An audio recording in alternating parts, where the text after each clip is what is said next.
right, hello, ladies and gentlemen. Welcome back. We are up with our next match. This is going to be Gavin versus Jeb here.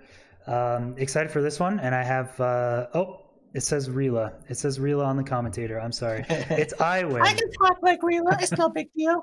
And then I'm also joined by Gavin here. I don't know if he wants to say anything. Gavin and Jeb are in the call. Yeah. Hello, guys. Hello. Screen. Hi. Yeah, so with that, they've been told about the scouting and running part. So I'll just count you guys down now, and you can open the scout file. So you can go in 3, 2, 1, go. I actually go through the seeds. I like to have the information ahead of time just so I know what I'm looking at. That way, if I look at a different screen and I wonder kind of like what's going on, at least I have a general idea of what they might have found or where they were going. So on this seed, it's another interesting case of there's a close buried treasure, which obviously we saw. I'm not sure who's on the right side. Who's on the right side? Jeb on the right side? Jeb. Yeah, I don't have to name some. There is also the same conundrum that we had last time of the buried treasures being close right off spawn, so they found that one, but there's also another one that's fairly close as well, that probably won't be found with the locate command because of obviously the first one take priority in that because it's closer. So yeah, Jeb actually doing some E-ray during the scouting here, which is interesting. I haven't really seen that before, but not a bad idea to just quickly spot bastions, and he does spot another one pretty quick. And yeah, Gavin, I actually like that a lot. Do you using E-ray like during scouting? Yeah, only because if you do the whole quadrant thing where you go into each quadrant and you type the locate command and then you click teleport, your brain doesn't quite remember the pathing to it as well. So E-raying it and then going from wherever you spawned in, I think is actually better for this because your brain will click with like, okay, I headed that direction. I can, as you go, you kind of see like a little bit of landmarks. So I actually like that a lot better. I've never seen anybody do that, so that's pretty cool to see.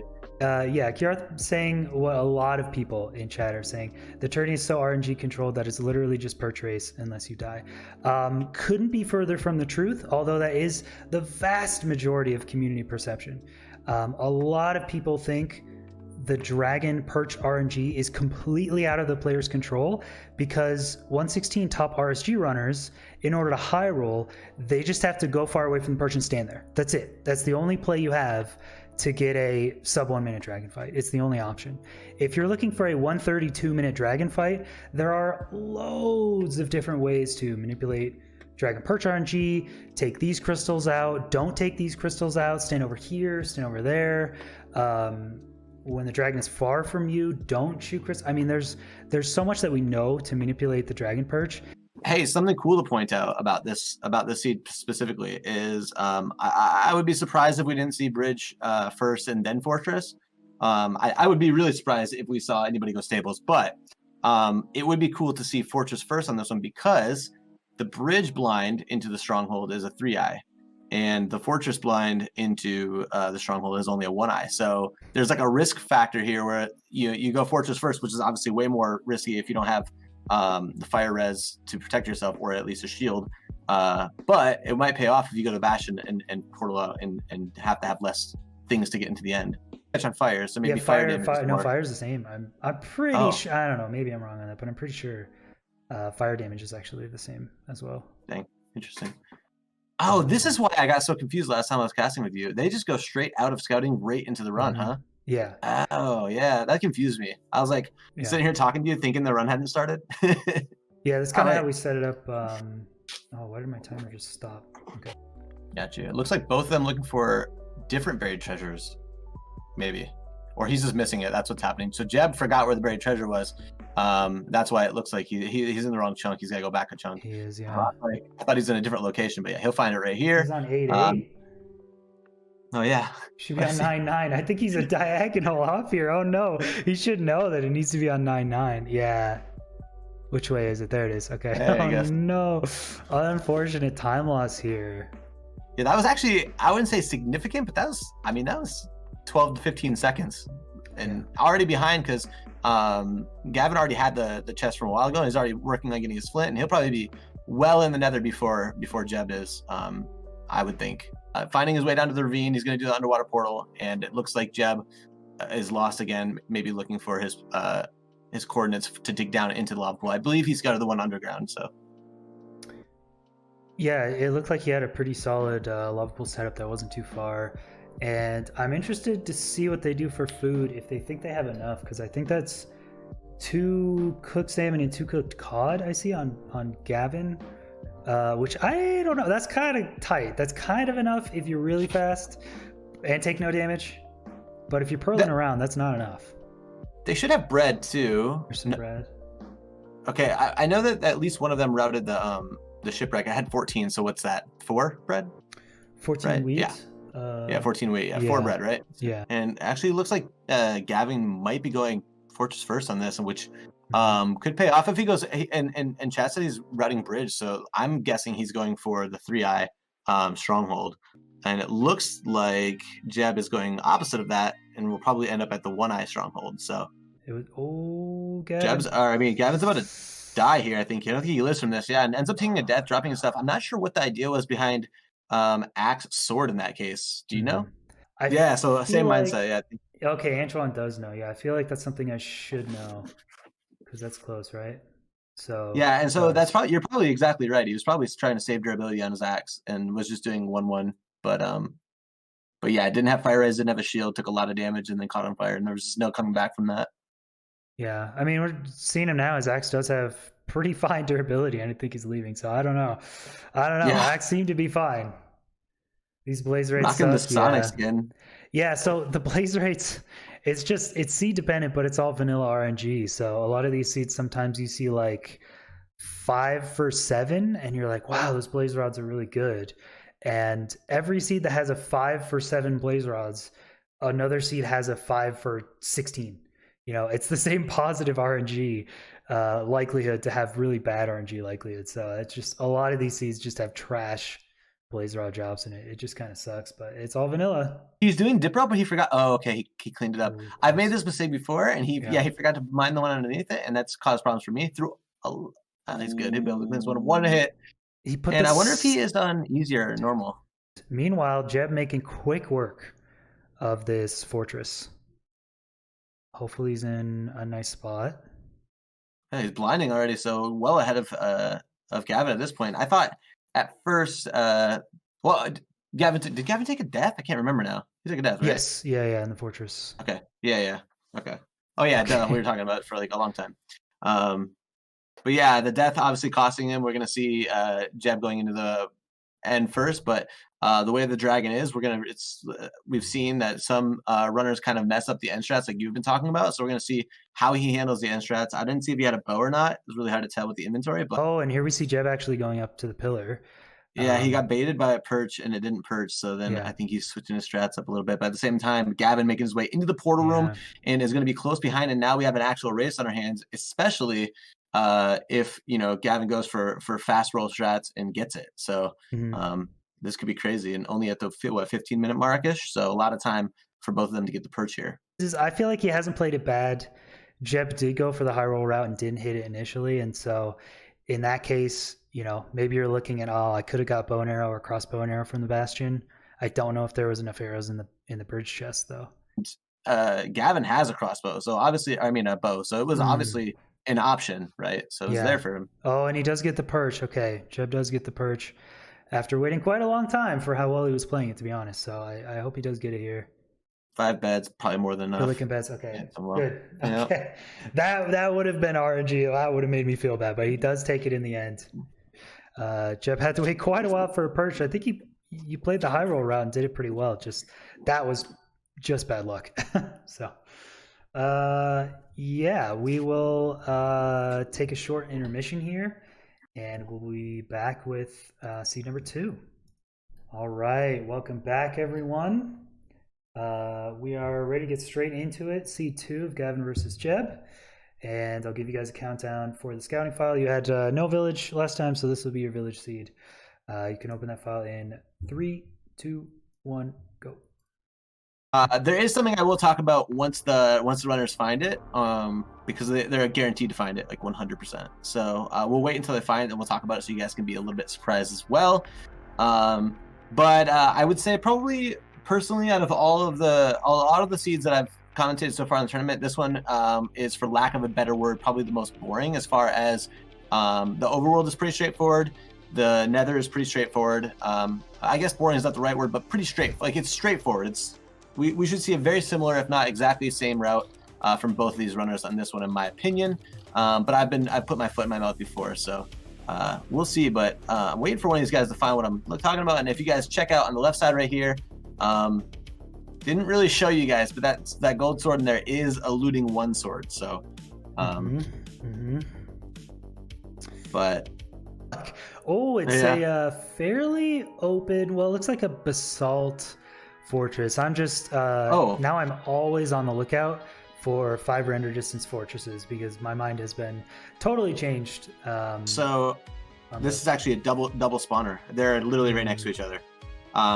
Like within two blocks. To restrict any of that, and I know people asking in chat, structure blocks, command blocks, pre-done stuff. I mean, it's all totally doable until we see something that becomes an issue. But if all the runners are okay with it and they're doing the same things, I love the creativity. I love seeing stuff like that. So I would love to see someone. The time spent traveling there, digging it up, and getting the 11 iron that's in it, I think is actually less than mining a tree, making stone weapons, going and fighting Gary and killing him and risking it on 5, however much he drops and like all that. Like I think the time spent doing all that is actually more than just running directly to it, even if it takes you. Oh, and Gavin falling off his tower takes a death to Gary, and unfortunate, but right next to the village should only be like a 30-second time loss. He'll be able to get all his stuff back, reorganize his inventory, and continue the fight. But you don't see that very often with these high level runners at all. Oh, Jeb was looking for gravel. Okay. He was looking around for like a whole minute in this ravine. I was like, if he's trying to find iron, there's got to be iron. But yeah, I think maybe just forgot gravel and had to search for some in the cave. Yeah. And as I was talking about that, yeah. So, Gavin is going in literally without an iron pick. Obviously, that's not a big deal with the scouting route tournaments because you can scout the iron and the bastions pretty easily. And also, your trade. So there is potential that the first 2 trades from the bartering system could even be iron. And Gavin getting his iron finally and mining the chalice a little bit, I think later, because Jeb's already making trades and stuff, so kind of ahead based on his decision to smelt. Yeah, Jeb actually went about a minute earlier into the bastion, but a lot of it's due to Gavin's route taking a different approach to get that looting sword. So I think getting to the looting sword wasn't too much of a time loss, but it seemed like he had a really awkward travel to get to a lava pool, whereas Jeb just kind of found one next to the village. So it looks like Jeb is far ahead here, finishing his trades when Gavin is kind of starting. But remember this 20 to 30 second time save, and it could be even better if the blazer rod drops are really bad. Looting could come in crazy handy. Where is Jeb's looting sword? He didn't go to it. Oh, you're right. He didn't go to it. Oh, it takes a death. Getting hit by a wither after purling. Very low health. And Gavin very close behind. Extremely close behind with looting. Every time I see a death, especially like a one-hit banger like that, I wonder if he forgot to switch. Gavin's doing almost the same thing and not block clutching on the exact spot Jeb died. Their stuff is in the same spot at the same time. 8.5 minutes into the run at the bottom of a basalt fort. Let's see. So taking about a similar route back as well. But I was about to say, theoretically, neither of them need to get iron pick if they saved all of their trades, because both already went through the bastion trades and stuff. So, this is so funny. They're both going to be bridging across. Far. Here's the preparation part, and speed bridging on Gavin's side, speed bridging on this side. Oh my god, dude! Oh, on the boat. Chat, I'm gonna say it. This is neck and neck, bro. He said it, dude. Oh, Gavin, plenty of stuff. Yes. Check his trades. Got his pearls, 15 pearls. Yep. Has the sword. The sword is important here. Yeah, he literally. What was his obby? Yeah, I didn't see his obby in there, but it's probably in there. Yes, 14 obby. So big chillin'. He's got his obby. He's got his pearls. He's got everything. Oh, Jeb died on the top. Actually, I thought he died on the pillar, and his stuff half and half sprayed. It looks like it's okay. Yeah, they're back exactly where they both want to be. So basically, just like a little reset. But Gavin quick out with it, and that was looting sword all in all, because he only had to get 5 rods because it's a 2i, and he got a double drop on his last kill. So, but Jeb right behind him, heading toward his set spot, or as you call it, what did you call it? precision travel. There's precision travel, but there you go. actually, Gavin messing up, and because of his death, he's coming out at a time where it's night, and he's getting destroyed. And I'm not sure what his difficulty is set to, but he's getting just plinked away by these arrows. But managing it pretty well, about half HP. Jeb following suit as well, coming out of the Nether, close behind him, sleeping to get rid of the mobs. Obviously, he needs to do that to help himself out a little bit. Oh, creeper! Oh, Maybe so his cords were just in a spot where they were covered in mobs, so he had to go clear those out and then head was back. it? But Oh no. both heading down to the Port of Women. We're gonna see a perch off again. Yeah, Jeb coming in the end. Oh, don't throw Pearl down there. Okay, put a block. Jeb, try to make quick actions here, making some mistakes using a Pearl. He's got one more in his hotbar at least. Not. Is that a perch? Yeah, it Oh, was. it's a perch. Yeah, he I was did about- read okay. it. Yeah, was gonna very say. far end island, giving himself really good odds here. Entering first and Mano taking it. Good looking 2 beds. Yeah, he's got this with Oh, the he missed the fourth! There's no way he can kill this with this amount of damage unless he doesn't. Respawn So he's here? just basically gonna have to just reset. Like I don't even know. Oh, You just have to reset here. If you don't have a bow and arrow, you can't even kill the crystals. Like. All right, there's the time for us. uh, 5 seconds left for Gavin, but we will unmute him here. Yeah. Okay, welcome back to How's the the- booth runners. nice. 20-minute mark has been reached. You are both in the end, unable to kill the dragon before the time runs out. Yeah, unfortunate deaths, unfortunate end fights. Jeb actually had it. Missed the last bet. It was very tragic. Missed the dragon by 1 hit. So that sucks, but I'm going to send you guys both a world file of an end, and we will go into a sudden death decider for seed 2. So I'll send those to you guys right now.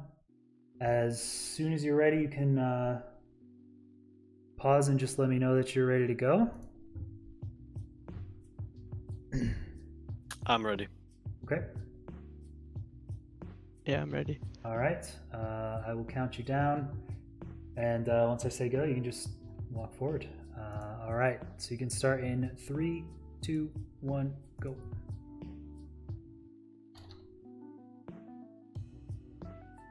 Okay.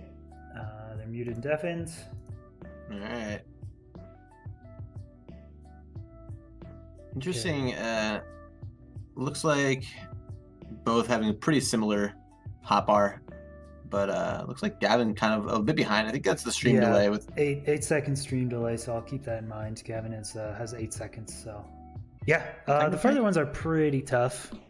Okay. Pretty tough. Ooh, but Jeb getting a good perch. Did he just high roll running back? He did take down some crystals. I don't think he took down all, but some on the ground. Ooh, Easy 5 gets bed. the 5th bed. We'll wait another 8 seconds. Just make sure Gavin isn't seeing a perch here. Unfortunate. Yeah, Jeb definitely took down those crystals faster and was just in the waiting position faster than Gavin was. Yeah, and we're not going to see a perch from Gavin. So well played in fight from both of them.